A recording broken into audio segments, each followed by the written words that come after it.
Hi, it's Amanda the Nail Polish Hound, and welcome to this review of the Holo Taco Launch Collection, in which I hope that I will answer all of the questions that you have about Holo Taco and some of the ones you didn't even know you had. Yes, of course I can. So I picked up the peel-off base coat at the same time as the launch collection.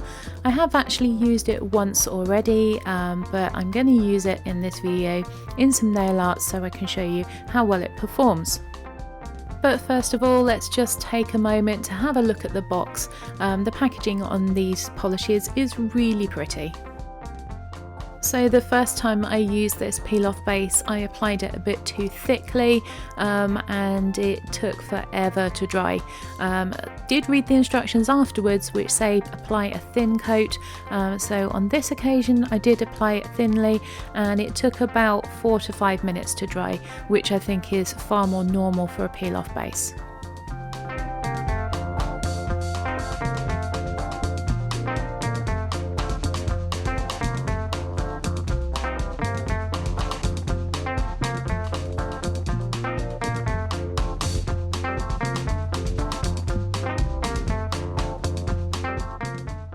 So here is the box for Royalty Blue, and as you can see, yes, the boxes are hollow. The writing on them is hollow and somehow the black packaging is hollow as well. I just don't know how this is possible to do. So starting off with the nail art now, I'm going to use Royalty Blue, and as I mentioned already, I had left the base coat to dry for 5 minutes before applying this polish. So keen not to waste a single drop of my precious Holo Taco, I think I was a little bit stingy with this first coat. It's a little bit streaky, but don't worry, it's going to sort itself out perfectly in the second coat.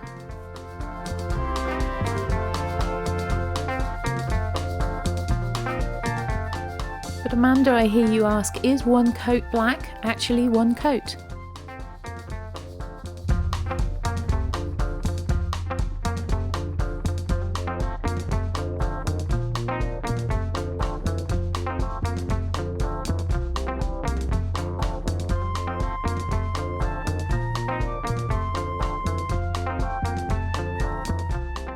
So back to the nail art, and you are probably wondering why I am showing you a grey nail polish, because this wasn't part of the release collection and isn't a Holo Taco, but this is going to be a base for my nail art.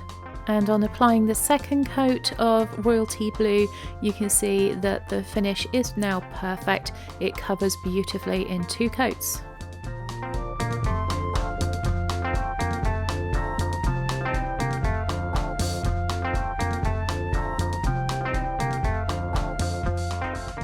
It would be a pleasure to show you the holo. This first one is the scattered holographic top coat, and I think this one is extremely pretty over any nail polish and over any nail art. It's just scattered enough that it doesn't cover things up completely. It's perfect in my opinion in just one coat.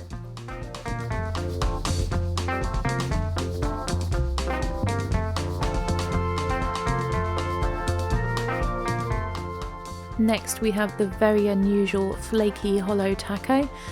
This one gives a bit more of a punch on the nail. Because the holographic flakes are bigger, then they catch the light a little bit more. So this is a more obvious holographic top coat finish. Again, in my opinion, the amount of the holographic flakies that you get in one coat is perfect, especially used as a top coat over a cream polish. Then last of all we have the linear holographic top coat. This one I think is also very unusual. It gives you that linear appearance that you see in normal holographic polishes, but of course the benefit that you can put it over any cream polish and transform it into a linear holographic. As you can see, here is my thumb making a guest appearance, and this top coat goes on very easily. It is nice and easy to get an even spread of it across the nail, and you can see here that holographic rainbow finish shows up beautifully. Let's find out, shall we?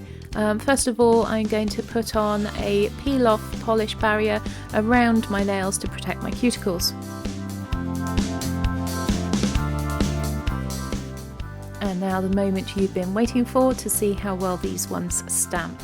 I was expecting the black to stamp well, considering how opaque this polish is,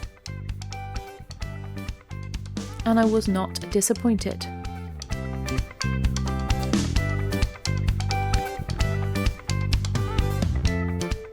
And then we're moving on to using royalty blue to see how this one does.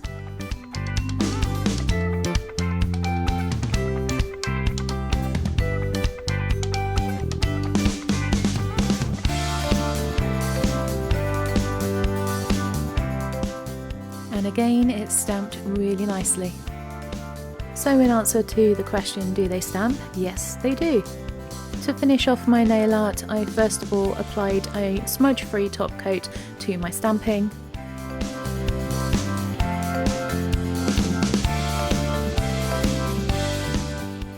And once that had dried, I of course added another layer of Holo Taco.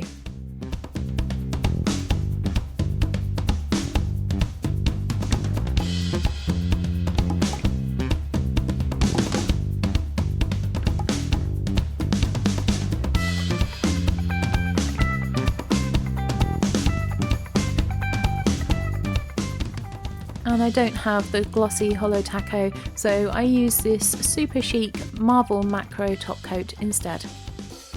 And here you can see that I'm making sure to cap all the free edges to help my manicure last.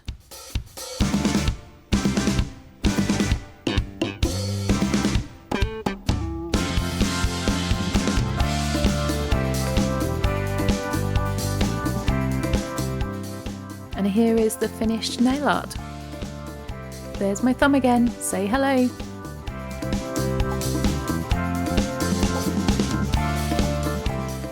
Can you do a wear test, I hear you ask? Of course I can. So I did this manicure on Friday evening and then went about my life. First of all, on Saturday I made myself some overnight oats, and then I went on a beach clean picking up plastic. As you can see, it wasn't the best day in the world for a beach clean because you cannot see the beach. What we did do is pick up some plastics from the surrounding area, and then we took a walk up the beach a little bit later on when the tide had gone out a bit and picked up some plastics from there as well. On Saturday afternoon we did a little bit of Christmas shopping, and on Sunday morning I wrote some cards and did some wrapping up. You might notice from this picture that my index nail suffered a small break and I had to trim that one down, so please be aware of that when you see the results of the wear test. Sunday afternoon, and it was time to do a little bit of practice on bass guitar, and this will show you that for those of you who asked, it is possible to play bass guitar with longer nails. Bonus points for anyone who can identify what the song is. Of course, I had to remove the original backing track for copyright reasons.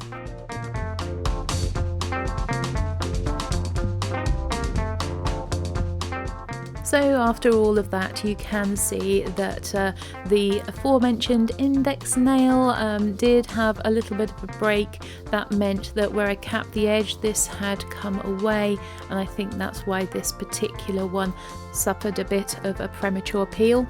And there's a little bit of tip wear on the rest of the nails, nothing too bad, and I had done quite a lot with them without protecting them or wearing gloves. So the final question, of course, does have to be, how well do they peel? So according to the way that Christine normally removes her polishes, I have applied a little bit of cuticle oil around the nails to help with the peel. And I let that soak in for a few minutes and lightly loosened the edge before attempting to peel the nail polish.